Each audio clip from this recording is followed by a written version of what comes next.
Confie-toi en l'Éternel de tout ton cœur et ne t'appuie pas sur ta sagesse. Reconnais-le dans toutes tes voies et il aplanira tes sentiers. Proverbe chapitre 3, versets 5 à 6. Bonjour bien-aimés, c'est l'heure de la prière et de la repentance en ce jeudi 31 juillet 2025. Jour, prions ensemble bien-aimés. Seigneur mon Dieu, un nouveau matin se lève et je te rends grâce. Merci pour le souffle de vie, pour la paix de cette aube, pour ton amour qui me précède. Je te consacre cette journée, ces heures, ces événements. Viens habiter chacun de mes gestes, inspire chacune de mes pensées et guide toutes mes paroles. Fais de moi aujourd'hui un témoin de ta grâce. Remplis-moi de sagesse dans mes décisions, de patience dans mes relations et de paix dans les défis. Seigneur, accorde-moi un cœur attentif à ta voix. Si l'inquiétude s'élève, donne-moi ta sérénité. Si je perds courage, relève-moi par ta force. Si je me sens seul, rappelle-moi ta présence fidèle. Ta parole déclare dans le livre de Proverbes: confie-toi en l'Éternel de tout ton cœur et ne t'appuie pas sur ta sagesse. Reconnais-le dans toutes tes voies et il aplanira tes sentiers. Bien-aimé, sois béni. Sois béni. Chaque matin est une promesse que Dieu renouvelle. Il connaît ta route. Il éclaire ton chemin.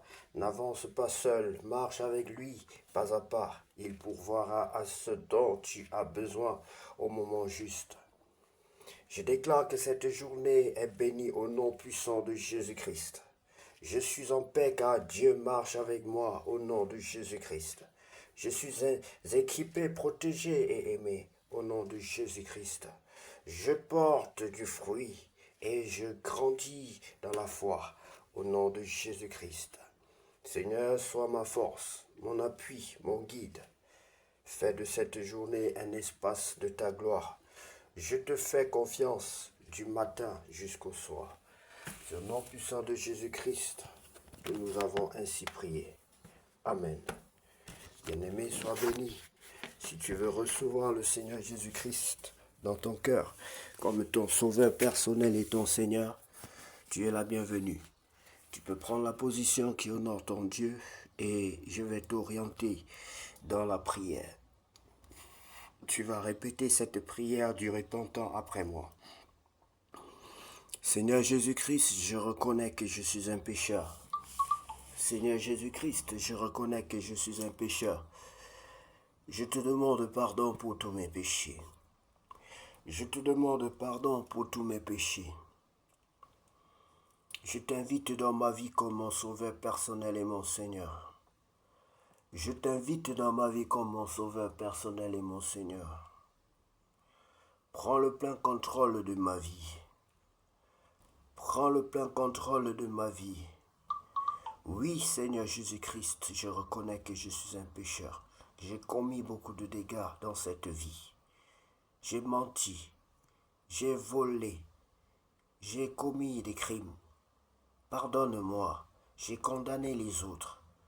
J'ai commis de nombreux péchés. Pardonne-moi, Seigneur. Je mets tous mes péchés au pied de la croix. Je viens déposer mon fardeau au pied de ta croix. Lave-moi par ton sang. Lave-moi par ton sang qui a coulé pour moi, afin que je sois entièrement pur. Je t'en supplie. Baptise-moi et remplis-moi de ton Esprit Saint. Baptise-moi et remplis-moi de ton Esprit Saint. Je t'en supplie, Père Saint, au nom de Jésus-Christ de Nazareth, j'ai ainsi prié. Amen. Bien-aimé, soyez béni au nom de Jésus. Si tu as reçu le Seigneur Jésus-Christ dans ta vie aujourd'hui, sache que le ciel est en fête pour toi. Les anges sont en fête pour toi. Dieu est fier de toi. Continue sur cette voie à aimer ton Dieu. Et Dieu dit que j'ai quelque chose contre toi, c'est que tu as perdu ton premier amour. Et je voudrais rappeler au prophète Tatou que Dieu, à travers ce verset, demande effectivement que l'on que l'on que l'on que l'on l'aime. Oui, Dieu sait que l'on devrait aimer. Il n'a pas besoin de dire que l'on l'aime et pour qu'on l'aime. Il n'a pas besoin de demander à un homme. Donc, si tu écoutes ce message et que tu connais cet homme, fais-lui passer ce message. Dieu dit dans le livre d'Apocalypse que j'ai quelque chose contre toi. C'est que tu as perdu ton premier amour. Dieu sait qu'on devrait l'aimer par défaut. Dieu sait qu'il n'a pas besoin de nous supplier pour qu'on l'aime. Dieu sait qu'il n'a pas besoin de dire qu'aimez-moi pour que l'on l'aime. Dieu est un père. Un père, ce serait une honte pour votre papa de vous dire de l'aimer pour que vous l'aimez. Vous l'aimez naturellement. Vous l'aimez profondément. Vous l'aimez plus que tout après Dieu. Vous l'aimez pour tout ce qu'il est pour vous, pour tout ce qu'il fait pour vous. Donc on ne peut pas dire que Dieu n'a pas demandé de l'aimer sous prétexte, je ne sais pas quoi, parce qu'on voudrait commettre des exactions, parce qu'on voudrait peut-être aimer autre chose et être chrétien. Parce que le dire, c'est une façon de dire qu'on peut être dans le péché, mais Dieu va toujours nous aimer, c'est vrai, il est compatissant, mais c'est une façon de dire aussi de ne pas aimer Dieu. Mais faites attention, lorsque vous dites, Monsieur Tatou, qu'il ne faut pas, que Dieu n'a pas demandé qu'on l'aime. Il faut comprendre que vous êtes en train de dire à la population mondiale, à la francophonie, comme vous le dites si bien, de ne pas aimer Dieu et que ce n'est pas un péché si on n'aime pas Dieu. Mais je vous dis aujourd'hui que c'est un péché et même un très grand péché. Dieu attend une chose de nous, la reconnaissance. Comment pouvons-nous être reconnaissants si nous n'avons pas l'amour? Dans la reconnaissance, il y a l'amour. La reconnaissance, c'est l'expression de l'amour. La reconnaissance, c'est l'expression de l'amour, monsieur. La reconnaissance, c'est l'expression de l'amour.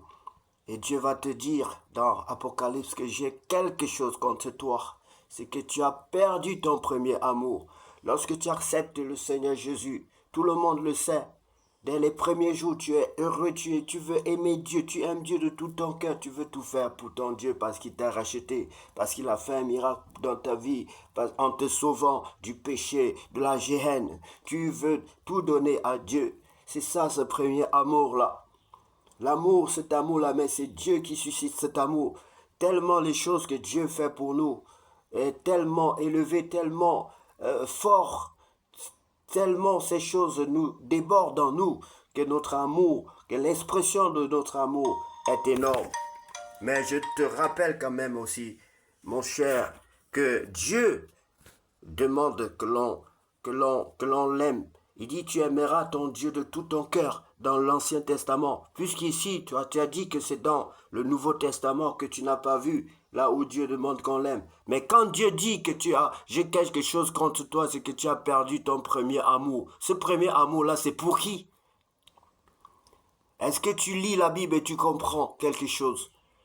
Quand Dieu dit, quand ton père qui t'a mis au monde te dit que j'ai quelque chose contre toi, mon fils, tu ne m'aimes plus comme avant, c'est ce que ça veut dire. Tu ne m'aimes plus comme avant. Qu'est-ce que ça sous-entend? Tu veux humilier Dieu jusqu'à quel niveau?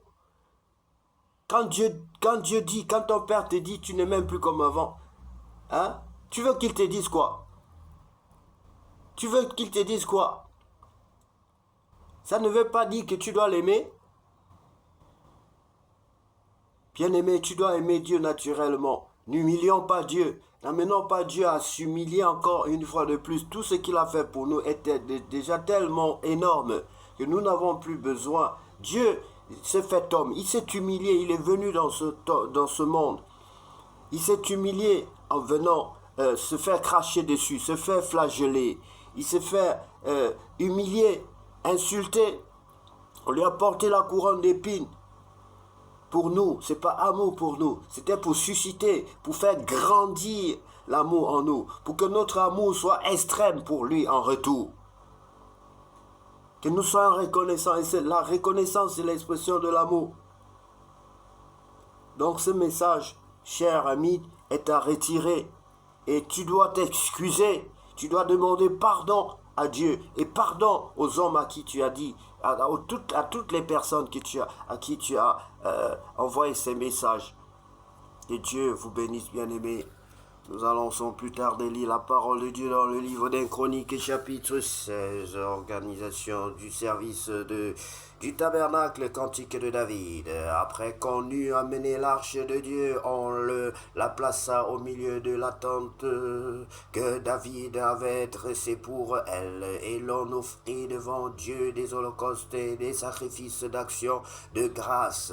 Quand David eut achevé d'offrir les holocaustes et les sacrifices d'action de grâce, il bénit le peuple au nom de l'Éternel, puis il distribua à tous ceux d'Israël, hommes et femmes, à chacun un pain, une portion de viande et un gâteau de raisin. Il remit à des Lévites la charge de faire le service devant l'arche de l'Éternel, d'invoquer, de louer et de célébrer l'Éternel, le Dieu d'Israël. C'était Asaph, le chef Zacharie, le second après lui Jéhiel, Shemiramoth, Jéhiel, Matithia, Eliab, Benaja, Obed, Edom et Jéhiel. Il avait des instruments de musique, des luttes et des harpes, et Asaph faisait retentir les cymbales.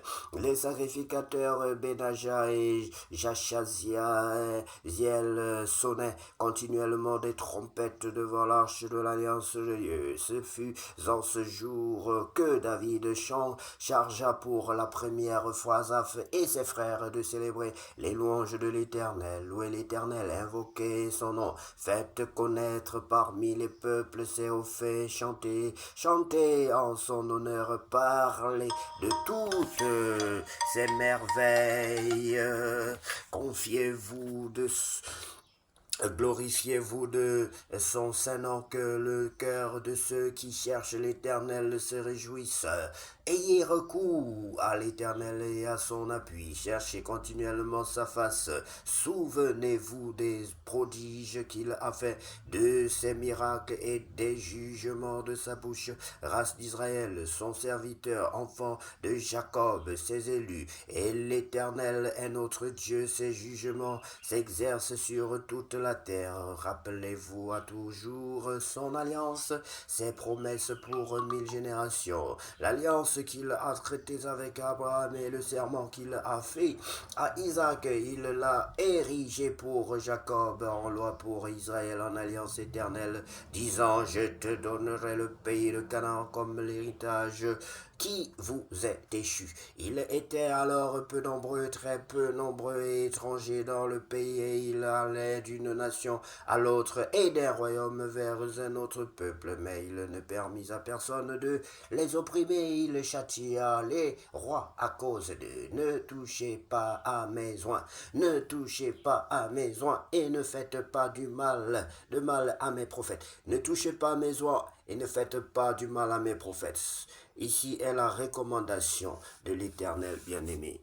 Et c'est la recommandation de l'Éternel, vous, les gouvernants du monde, vous, les présidents, les rois du monde. Sachez qu'on ne touche pas l'Éternel, le créateur du ciel et de la terre, celui qui vous a donné le souffle de vie. Dit ceci: ne touchez pas à mes oins et ne faites pas de mal à mes prophètes. Faites-le et vous serez en guerre avec l'Éternel.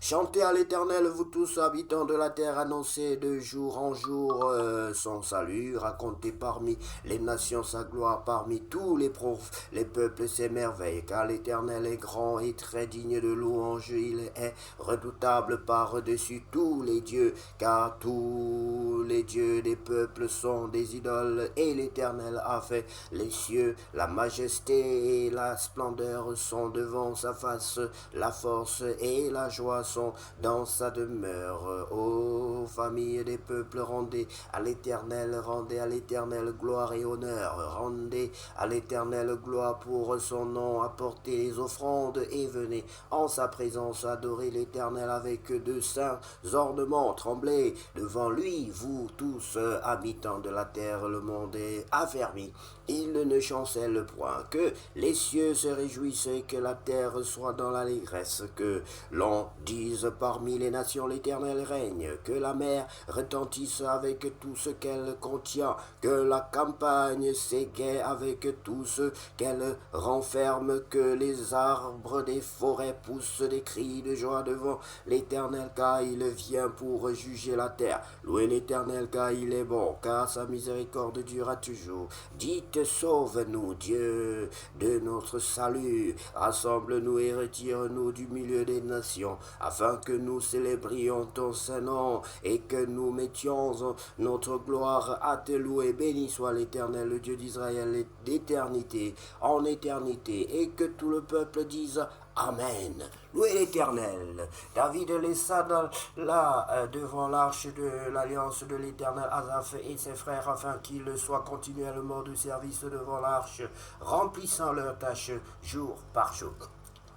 Il laissa Obed-Édom et Osa avec leurs frères, au nombre de 68, Obed-Édom, fils de Jeduthun, et Osa comme portier. Il établit le sacrificateur Sadok et les sacrificateurs ses frères devant le tabernacle de l'Éternel sur le haut lieu qui était à Gabaon, pour qu'il offre continuellement à l'Éternel des holocaustes matin et soir sur l'autel des holocaustes, et qu'il accomplisse tout ce qui est écrit dans la loi de l'Éternel imposé par l'Éternel à Israël. Auprès d'eux étaient Éman et Jeduthun et les autres qui avaient été choisis et désignés par leur nom pour louer l'Éternel, car sa miséricorde dure à toujours. Auprès d'eux étaient Éman et Jeduthun avec des trompettes et des cymbales pour ceux qui les faisaient retentir, avec des instruments pour les cantiques en l'honneur de Dieu. Les fils de Jeduthun étaient portiers. Tout le peuple s'en alla chacun dans sa maison, et David s'en retourna pour bénir